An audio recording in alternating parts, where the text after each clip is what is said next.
delante de ti, delante de tu presencia, Señor, y Señor, queremos tener oídos bien prestos a tu palabra. Queremos venir con una actitud buena delante de ti, Señor, y con un corazón, Dios mío, donde sea sembrada tu palabra y produzca fruto para la gloria de tu nombre, Señor. De verdad que te necesitamos, Señor. Necesitamos mucho de ti. Llena este lugar de tu presencia, Señor. Danos poder para predicar tu palabra. En el nombre de Jesús. Amén. Y amén. Quiero comenzar comentando algunos sucesos históricos y bíblicos. Y mientras yo los relato, quiero que te hagas una pregunta en tu mente. ¿Qué tienen estas historias en común? ¿Vais bien? ¿Qué tienen estas historias en común? A un hombre con avanzada edad, cuya mujer era estéril, se le promete ser padre de muchedumbre.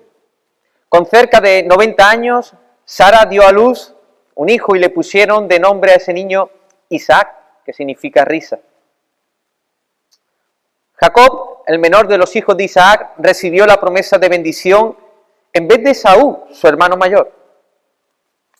Moisés, el niño hebreo, criado como egipcio, fue llamado a libertar al pueblo de Israel cuando ya nadie lo conocía, cuando ya no tenía influencia, con 80 años de edad, y parece que siendo torpe de habla, pero finalmente liberta al pueblo.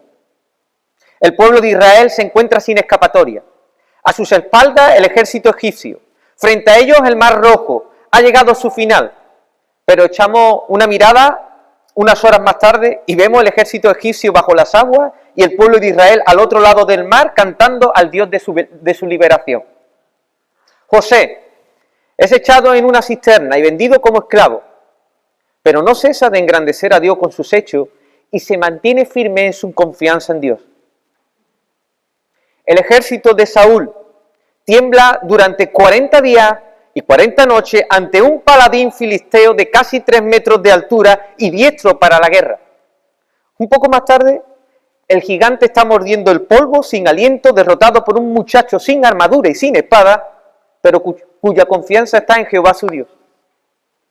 Josafat, rey de Judá, amenazado por los amonitas y moabitas, en medio de su aflicción eleva una oración conmovedora y después hay victoria ante sus enemigos, alabanza y acción de gracia.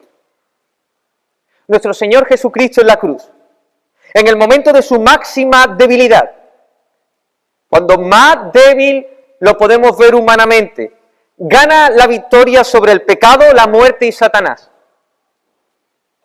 La Iglesia, amenazada por el poder político y religioso de su época, llenos de valor, predican la palabra de Dios. Más tarde, esa iglesia es esparcida por persecución y continúa anunciando el Evangelio por todas partes.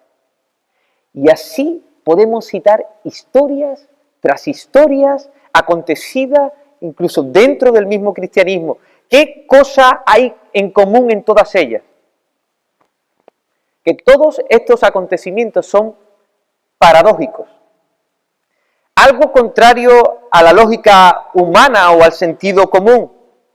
Todo ello nos dice que los pensamientos de Dios son más altos que nuestros pensamientos y sus caminos mucho más grandes que los nuestros. La lógica de Dios es diferente a la nuestra. Su fuerza, su poder se manifiesta a través de la debilidad humana. Es el mundo al revés. Cuando se presentan obstáculos imposibles de saltar humanamente, esos mismos obstáculos los transforma Dios en una escalera para la salida, el avance y la victoria. El texto que vamos a estar abordando en este día también encierra esta misma paradoja. Abramos la palabra de Dios por la epístola de Filipenses, capítulo 1.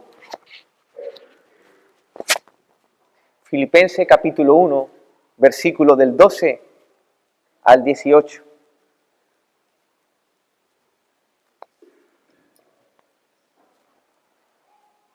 Filipenses capítulo 1, versículo del 12 al 18, hasta el 18.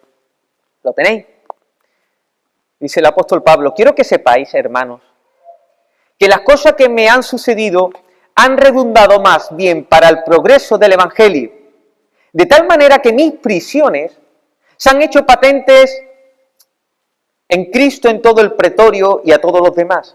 Y la mayoría de los hermanos, cobrando ánimo en el Señor con mis prisiones, se atreven mucho más a hablar la palabra sin temor. Algunos, a la verdad, predican a Cristo por envidia y contienda, pero otros de buena voluntad. Los unos anuncian a Cristo por contención, no sinceramente, pensando añadir aflicción a mis prisiones, pero los otros por amor, sabiendo que estoy puesto para la defensa del Evangelio. ¿Qué pues?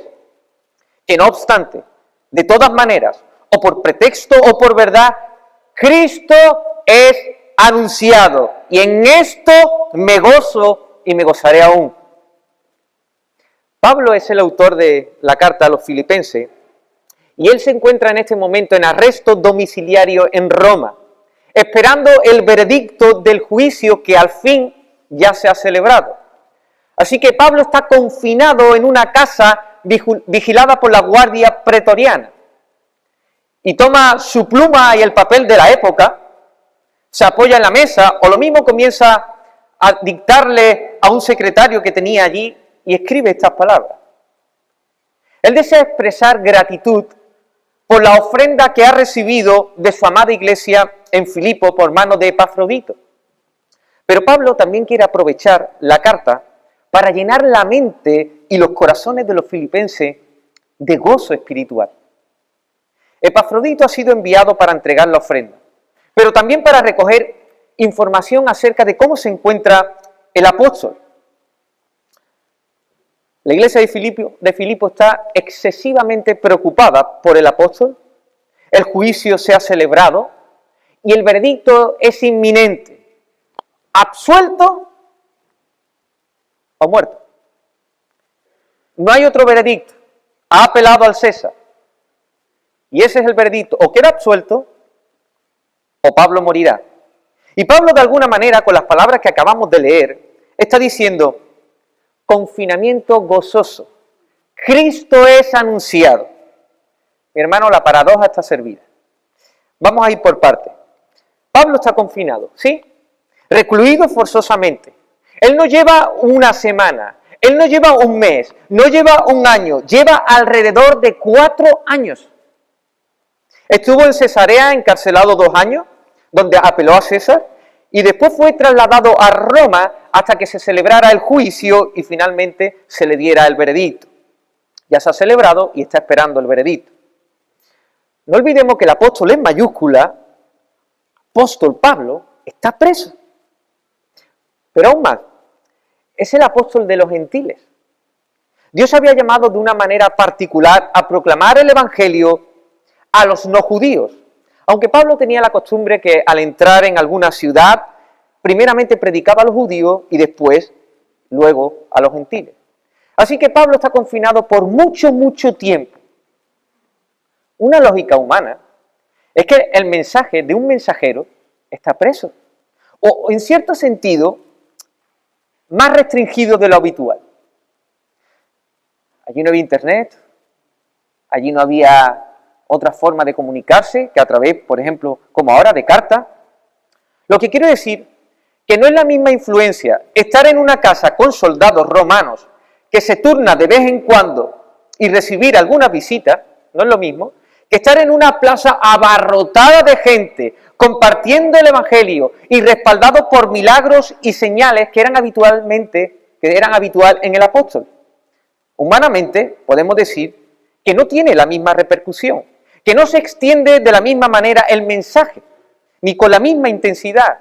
Hay que añadir además que no es lo mismo un mensaje de un preso, del cual no se tomaba con tanta credibilidad y más en aquel tiempo, que la de un mensaje de un hombre libre. Así que el confinamiento de Pablo se puede considerar, humanamente hablando, un tropiezo para el evangelio. Poca influencia. A pocos le podía hablar, pocos los podían escuchar. Y si además el evangelio de Cristo crucificado ya es un tropezadero para los judíos y una locura para los gentiles, este mensaje viene por boca de un charlatán encarcelado. Lo increíble es que, como hemos dicho, cuando se presentan obstáculos, los mismos son transformados por Dios en una escalera para la salida, el avance y el progreso. Y así sucedió. Mira, Pablo anima con estas palabras, versículo 12, a los hermanos.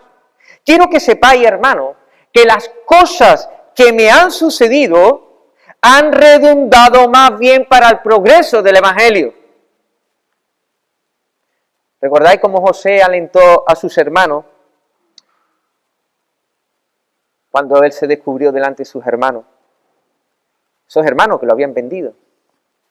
José, que había estado también encarcelado injustamente. Y él le dice que todo lo que le ha acontecido es para la preservación del pueblo de Israel. Ahora Pablo alienta lo suyo y le está diciendo, mira, las cosas que me han pasado ha sido una bendición. ¿Sabéis por qué? Porque han sido provechosas para el avance del Evangelio. Amados hermanos, la misma guardia pretoriana, como todos los demás en Roma, se están dando cuenta que no soy un delincuente, sino que soy un preso por la causa de Cristo. Este es el tema que se habla en toda la ciudad. Ese testimonio acerca de mis prisiones está animando a otros cristianos a predicar la palabra sin temor. Queridos, el Evangelio está progresando. Cristo está siendo anunciado. La palabra progreso en griego nos sugiere la idea de golpear hacia adelante. Golpear hacia adelante. En su origen ese se utilizaba para hablar de un pionero, o sea, una persona que inicia una exploración de nuevas tierras, abriéndose paso con machetazos a través de la maleza. Progreso. También nos refiere a un movimiento dinámico de algo en dirección correcta. Se empleaba esta palabra para aludir al avance exitoso de las tropas de un ejército a pesar de los obstáculos, los peligros y las distracciones. Asimismo, el encarcelamiento de Pablo no fue un obstáculo. No fue un obstáculo para impedir la propagación del Evangelio, sino todo lo contrario. Fue una oportunidad para expandir el Evangelio. ¿No te das cuenta? La escena es paradójica, ¿no? Pablo preso, el Evangelio no. Pablo preso, el Evangelio progresando. Pablo está en aquella casa. Los soldados de la guardia pretoriana lo vigilan. Él no está afectado por el arresto. Esos soldados están siendo afectados por el Evangelio. Directamente e indirectamente las dos cosas, viendo al apóstol Pablo, lo mismo predicarle el Evangelio, o viendo el testimonio del apóstol Pablo, o las dos cosas. Pero están siendo afectados. Ven el testimonio lo mismo de Pablo, su paciencia, su mansedumbre, su ánimo inquebrantable, su lealtad a las convicciones que tenía. Lo mismo está observando el buen trato de Pablo hacia aquellos que le visitan, o incluso hacia ellos mismos. Esos soldados lo mismo son rudos, Pablo tierno. Los soldados no logran intimidarlo, pero Pablo sí impacta sus vidas. Hablan entre ellos. Lo mismo comenzaron mirándolo, bueno, no muy bien, que se dijera. Pero poco a poco lo mismo se fueron interesando e incluso entusiasmando con él y con el mensaje que provenía de su boca. Están comprendiendo que no es un malhechor, sino que está allí por la causa de Cristo. Dice un comentarista llamado Hendriksen, dice, y de esta forma la noticia corrió de guardia a guardia, a su familia y a la casa de César, y así a todos los demás, es decir, a los habitantes de Roma en general. El caso de Pablo, o mejor dicho, la causa de Cristo, se convirtió en la comidilla del pueblo. Todo esto significaba progreso para el Evangelio, porque el verdadero asunto se estaba aclarando. Pero hay más. Los cristianos que están escuchando acerca de las prisiones de Pablo no entran en pánico, no se desaniman, no se vienen abajo, todo lo contrario, se llenan de entusiasmo y valentía y predican el Evangelio. Es verdad que hay algunos que predicaban por envidia y contienda, pero de todas formas el Evangelio continuaba progresando. Queridos hermanos, Pablo confinado, Cristo es anunciado. ¿Qué es esto? La paradoja de Dios. La paradoja de Dios. Dios está poniendo patas arriba la confianza en la propia fuerza humana, en los propios planes o en la propia sabiduría humana. Es Dios obrando en la debilidad humana. Dios está convirtiendo los supuestos obstáculos en un trampolín de impulso para su palabra, para que avance, para que progrese, para que se abra paso sobre la maleza, para que su evangelio continúe en línea recta hasta la última frontera de la última nación o pueblo. Bendito sea el Señor. No hay nada ni nadie que va a detener las inescrutables riquezas del evangelio de Jesucristo. Nada ni nadie. No hay políticos, ni ideologías paganas, ni naciones en común acuerdo, ni amenaza, ni persecución, ni pandemia. Nada, absolutamente nada que pueda con el evangelio de Jesús. ¿Te das cuenta? Es más, según la historia, cuanto más obstáculos, Dios va a convertir esas situaciones en una escalera mayor para la propagación de su palabra.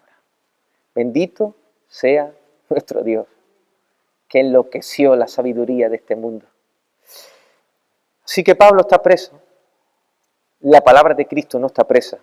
Pero hay más en esta paradoja. Pablo está confinado, pero está lleno de gozo.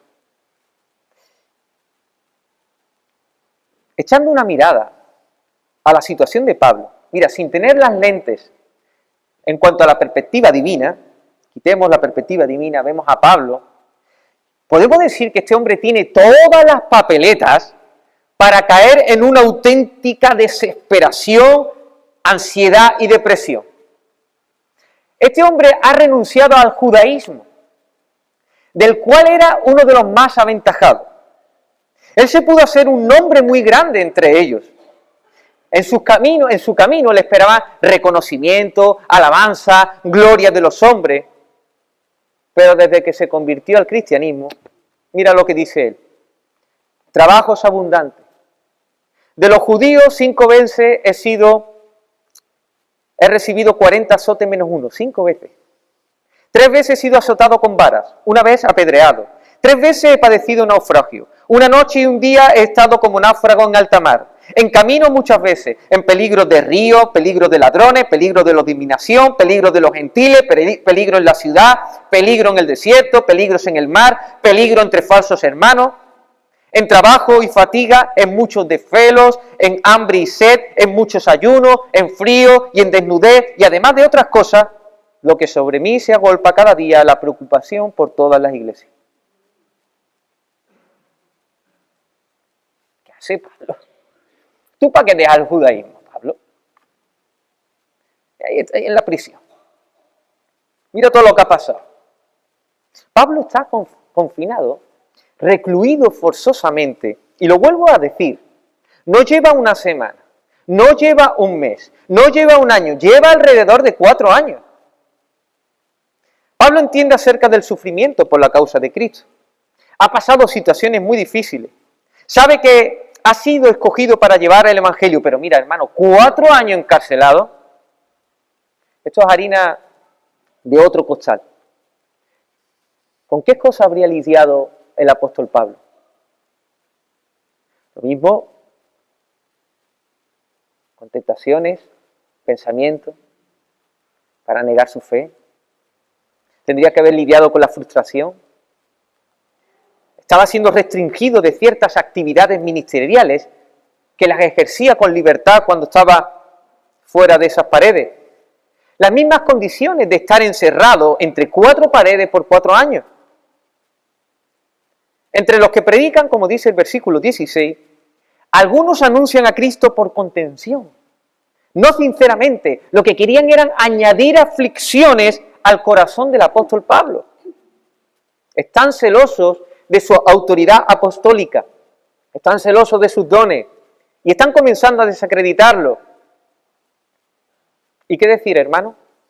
¿Qué decir de la tensión, imagínate, de esperar un veredicto que puede salir favorable o que puede dictaminar su pronta ejecución?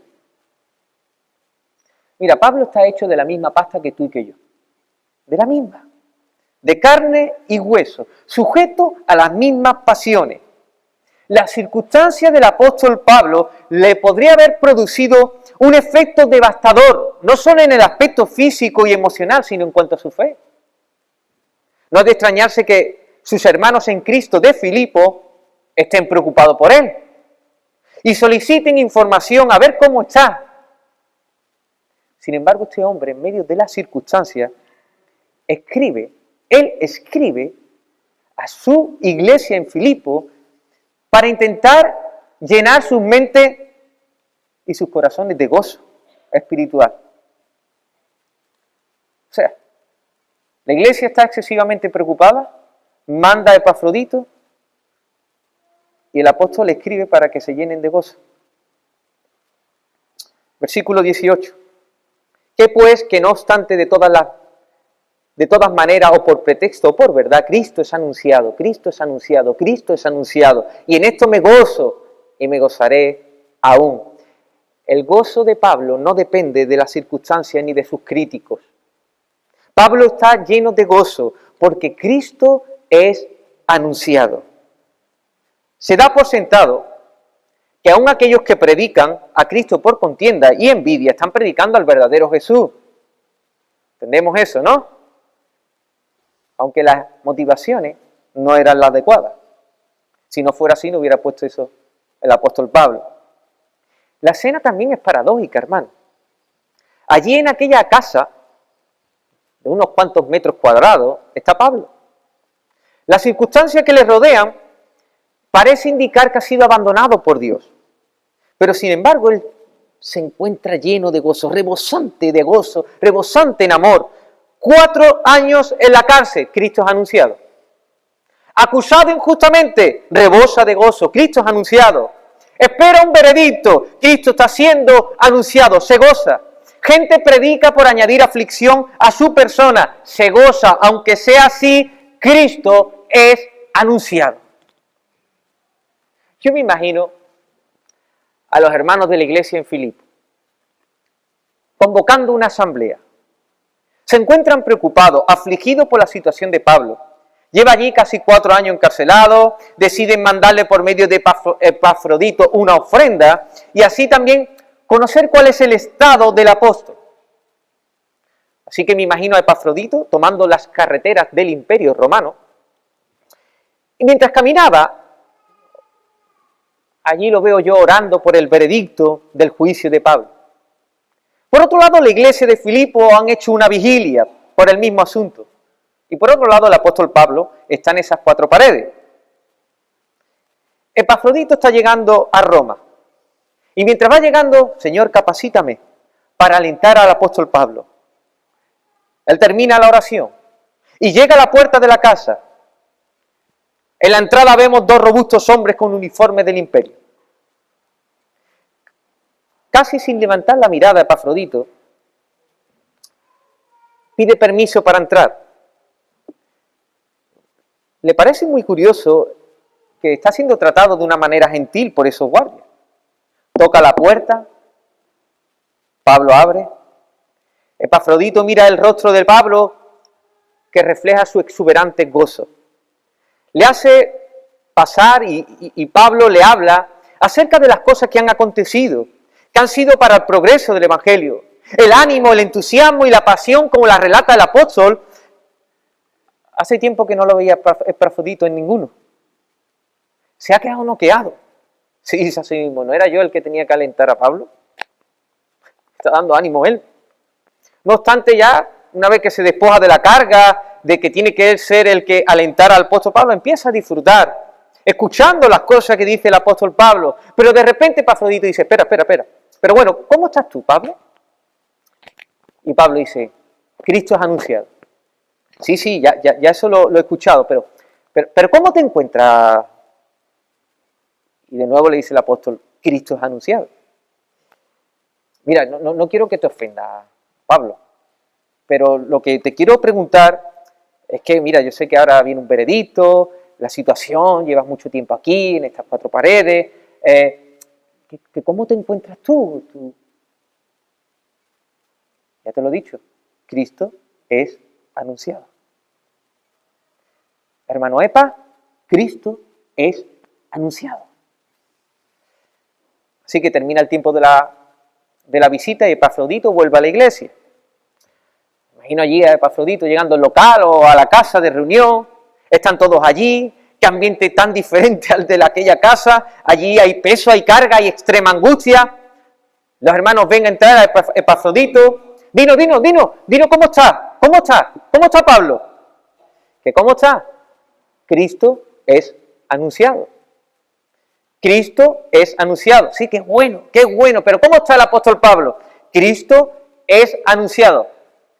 La iglesia ya desesperado. Bueno, hermano, por favor, pero ¿cómo se encuentra él?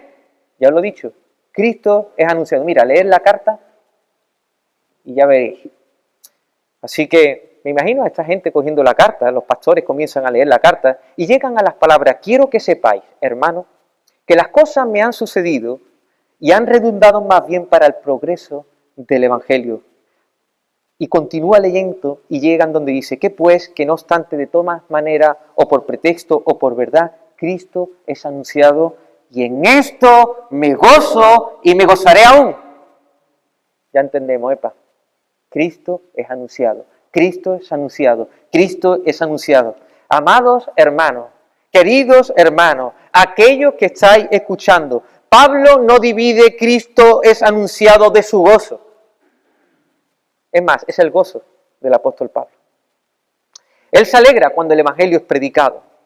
Sea cual fuere su situación, Pablo se gloría en la cruz de Cristo. Pablo se está regocijando en que Jesús es anunciado. Esos 4 años fueron muy duros, seguro que muy duros, confinado forzosamente, pero comprendió que fue una situación para el propósito de que el Evangelio de Dios fuera anunciado. Y esa situación estaba produciendo eso, que el Evangelio se abriera paso y continuaran escuchando muchas personas de que Cristo ha venido a este mundo, ha vivido una vida perfecta, ha muerto en sustitución de los pecadores y al tercer día ha resucitado, manifestando que hay perdón de pecados para todo aquel que crea y se arrepienta. Amén. Hermano, Cristo es anunciado. Quiero concluir con algunas reflexiones y aplicaciones. Hace un tiempo experimentamos todos un confinamiento mundial, todos en casa, sin relacionarnos apenas con el exterior, locales de iglesia cerradas. Pero ocurrió la paradoja. El Evangelio continuó avanzando. Recuerdo las familias de creyentes que retomaron cultos familiares, reuniones por Zoom donde se unían personas no creyentes y escuchaban el mensaje de esperanza que hay en Cristo. Pastores por medio de esas aplicaciones informáticas, las cuales al principio ni sabían cómo funcionaba, pero eran capaces de dar un mensaje o una enseñanza a otras personas de otros países que eran muy necesitados de sana doctrina. El Evangelio progresó en medio de estas circunstancias. La gente se entusiasmó y la gente quería más.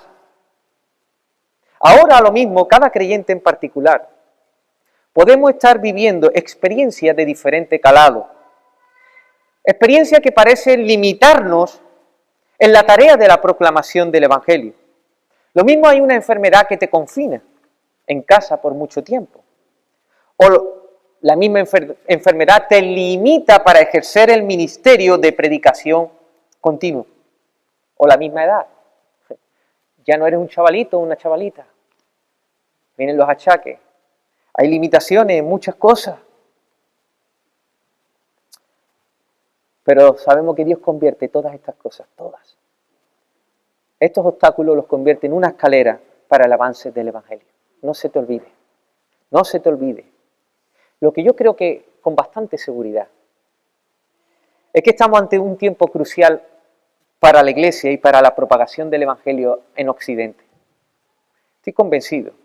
Hay una ingeniería política y social de manipulación y dominio mental con una agenda bien planificada, cuyo objetivo es instaurar un pensamiento único. Todos deben de pensar de la misma forma, que claro, que ellos establecen. Y si no es así, atento a las consecuencias. Mira, la censura por decir la verdad está a la orden del día. Claro, la verdad que deja a muchos en evidencia, que daña las ambiciones y sus aspiraciones. El mayor tropiezo que encuentran esta gente, ¿sabéis qué es? La Iglesia y su mensaje. La Iglesia y su mensaje. La Iglesia verdadera son gente que se deben a la causa del Dios de verdad. Y no se les puede sobornar, no se les puede hacer cambiar de opinión. Ya hay leyes, con multas cuantiosas e incluso cárceles por no someterse a ciertas ideologías. A estos cristianos hay que confinarlos de alguna manera. ¿Qué podemos hacer? Que su voz no se escuche. Amenazamos, censuras, o lo mismo nos brindan una sociedad con un catálogo grande de distracción y entretenimiento para apartarnos de la meta de predicar el Evangelio. Pero que no hablen.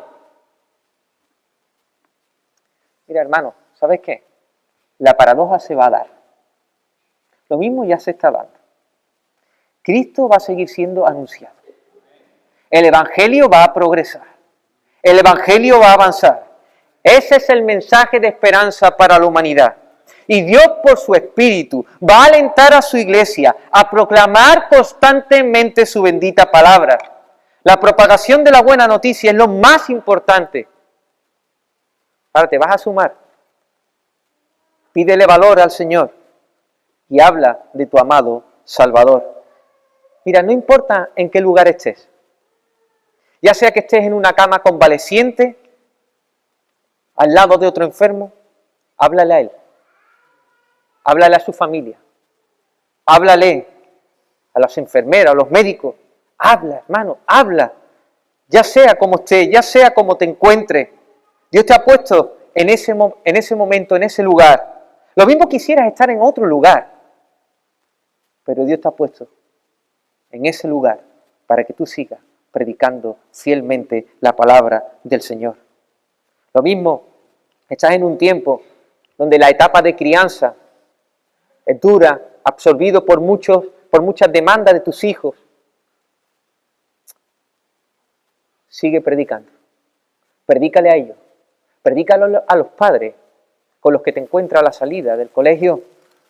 Predica, sigue predicando el Evangelio de Jesús.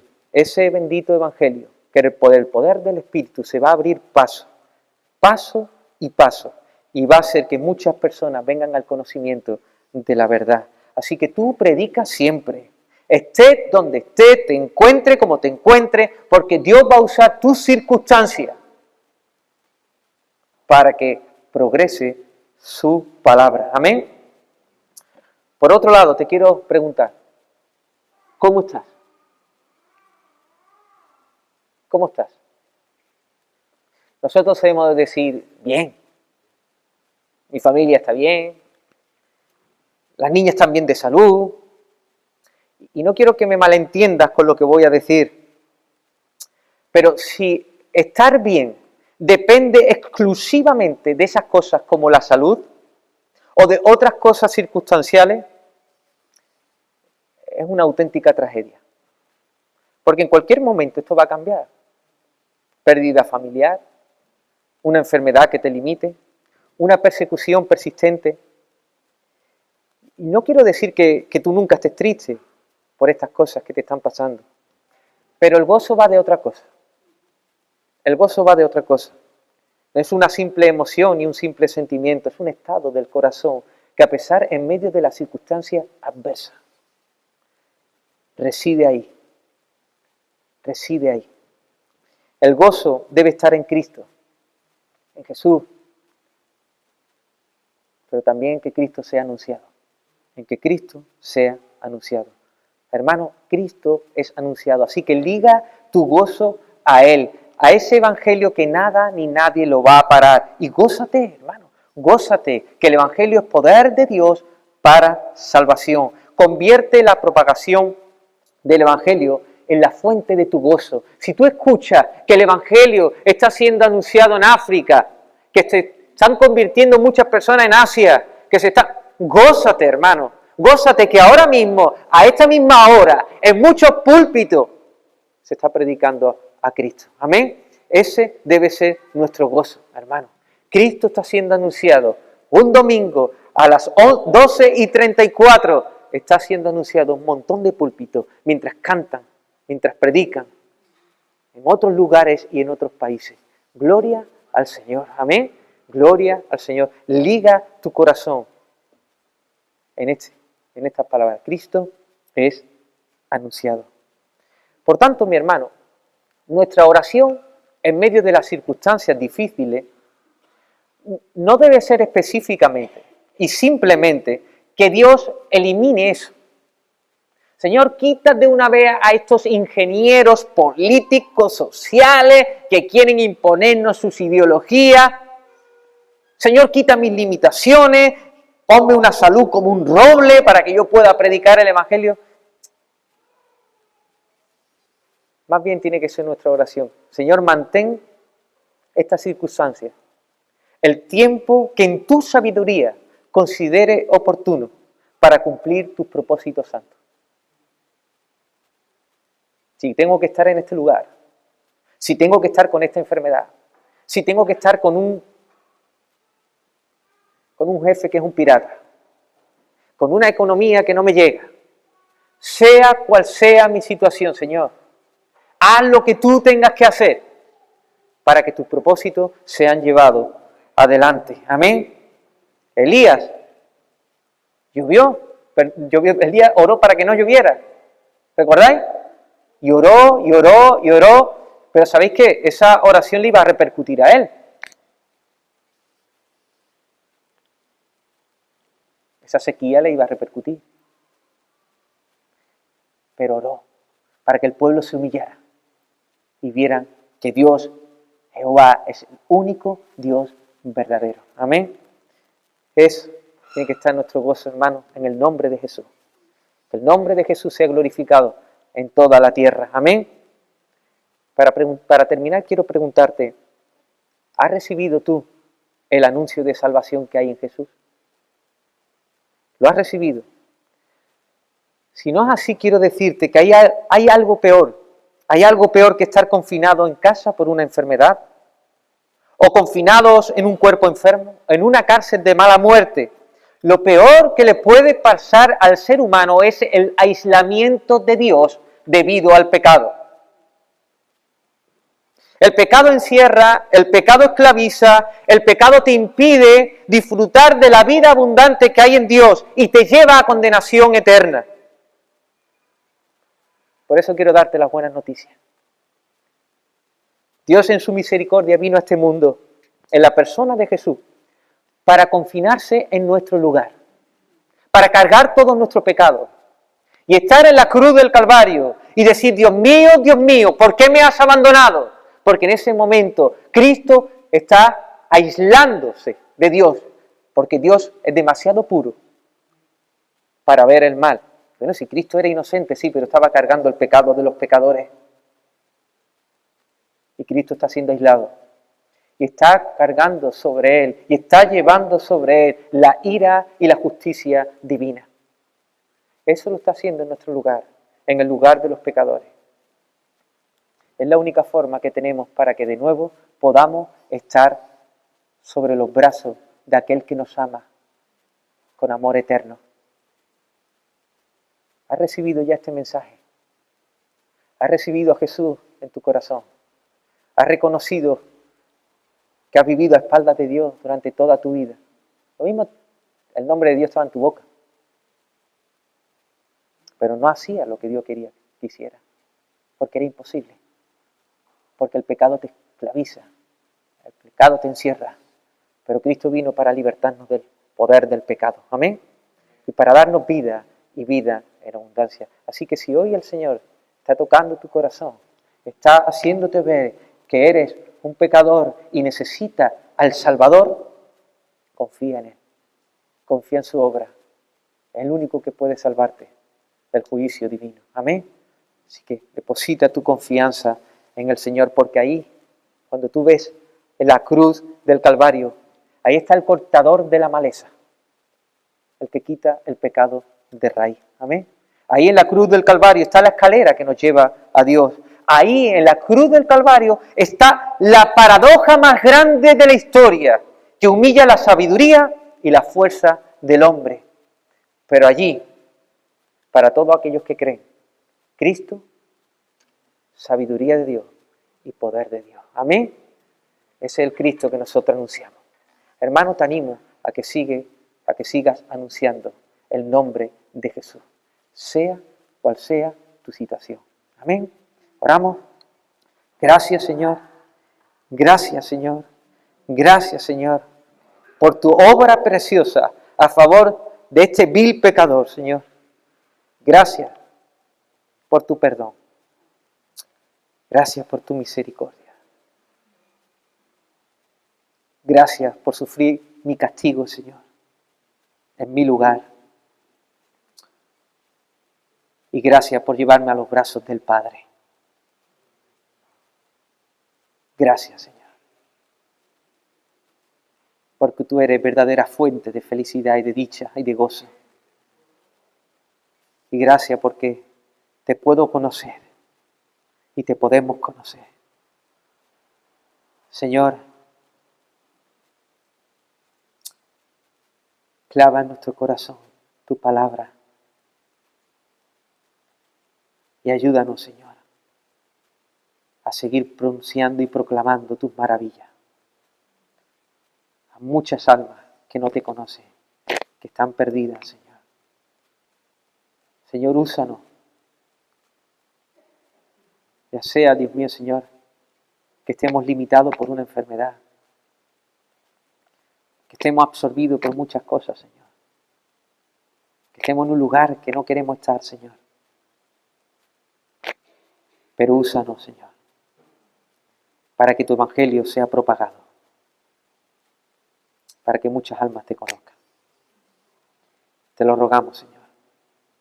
Salva en este día con la diestra de tu poder. Te adoramos y te alabamos.